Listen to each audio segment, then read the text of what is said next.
What's up, y'all, and welcome back to my channel. It's your girl Maya, aka Ray.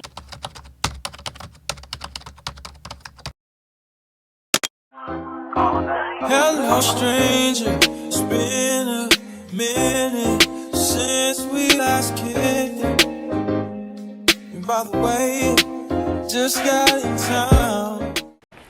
Alright, so in this video, I just wanted to share with you guys a few tips that I have learned since being diagnosed with multiple sclerosis that has helped me in school as a college student, juggling being sick and college at the same time. So I go to Valdosta State University. I am a sophomore and my major is business marketing.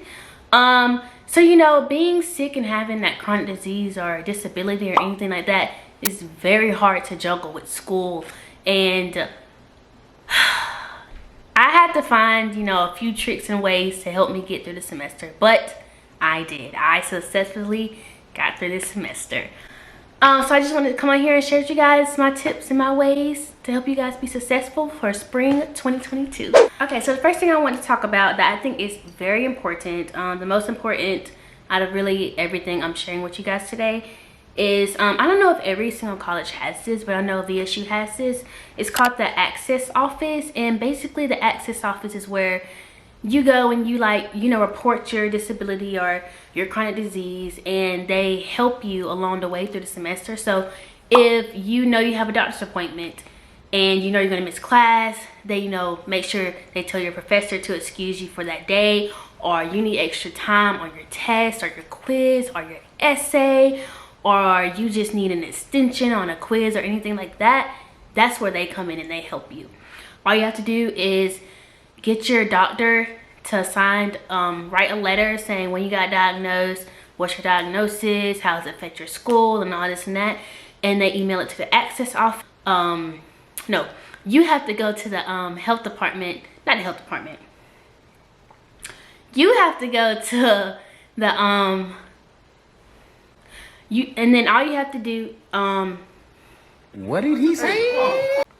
the only end on your part is that you do have to go to the health, I forgot what it's called, the health place on a campus, and get checked out and make sure that it's on file and on record that you are sick or you do have a diagnosis or whatever is going on with you. So yeah, and then when you are absent from class, you do have to email your teacher so that it's on record so you can get excused from class. But like I said, if you need extra time on tests or anything like that, that is where they come in. I think that is just amazing that Valdosta State offers that. So I really think you guys should check that out at your school or college or wherever you go to and see if your college has that or offers that. All right, so next up is planners. I think planners, y'all, I don't even care if you don't have a disability or anything like that. If you do not have a planner in college, what are you doing with your life? Like, what are you doing with your life? I get my work done a week early, so I do not have to worry about it. I don't have to stress over it. If I want to go out the weekend, I don't even have to worry about if I did my homework. I check my planner every single day. So what I do is I write down the class, and then if I've done it, I just highlight it out. So I've known that I completed it, I've done it, and I don't have to worry about it. 3 of my classes I finished a month early before the semester ended. One of them I completed a month and a half early before the semester ended, because I was just on top of my game, finishing my schoolwork. Sundays, go to the library, you know, do all my work done so I do not have to worry about it. Do all my homework for the week, I don't have to worry about it. So 3 of my classes were out the way for a whole month. I did not have to worry about the 3 classes. My attention was focused on that one class that I was struggling on, and that was it. And I suggest you guys get one. Check your planners every single day, just for my stress level and just to keep, I guess, everything in check or whatever. I have a diary, and this helped. At first, my mom told me to get a diary, and I was like, a diary? Like, no, I'm good. But once I actually started writing in it, like, it just, I don't know, it just helps my stress go down. It just relaxes me just to write down my thoughts on a page, or what I'm going through, or what happened this day or what happened that day. It just keeps track of the time and the day that it happened. So my doctor asked me, did you have any flare-ups or did you have any symptoms? I can, you know, go in my diary and tell him the day and the time it happened. So this is very useful, especially if you have, you know, chronic disease or anything like that, just to keep track of, you know, your symptoms or anything like that. So I really think a diary is highly important to get. Next up is this Stop, Breathe, and Chill book. So my mom bought all these books for me, actually.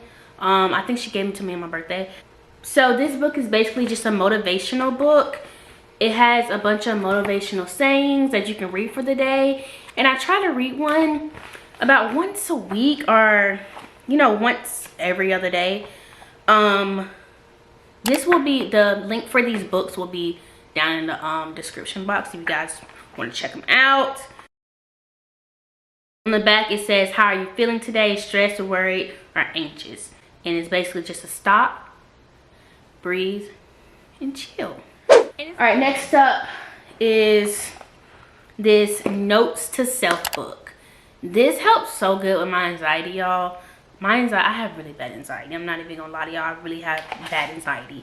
And my stress is everywhere. I stress about every single thing. Every single little thing I will stress about. So this book is called Notes to Self, and it says a journal for self-care. On this day, I wrote, it basically says what are the signs that I'm doing okay or even thriving. So I just, you know, wrote down a bunch of stuff that I'm thriving in and how I think I'm doing okay in and all this and that. And it says like, how does it show up in your body or in the personal world, blah, blah, blah. So I just wrote down a bunch of stuff that I think I'm thriving or doing good at. There are some pages where you can color. Some pages just, it asks you about your life. For example, you can color this page. And again, it motivates you just like the Stop, Breathe, and Chill book. Okay, so the next thing is taking good notes. So when I take my notes, I use the midline highlighters, the midline, I think they're called the midline zebra highlighters or something like that. I got these at Office Depot. They work great. Pointy end. So they work great. They have a pointy end and the highlighter part. They come in many different colors. I use those when taking notes, and also just a gel pen. And then I get a gridded notebook. And I love gridded notebooks because I don't know. I don't like the traditional notebooks. I love gridded notebooks. Because it makes your notes look neater. For example, chapter at the top or whatever the subject is on. Then I put like Buddhism at the bottom. This is world religions, by the way.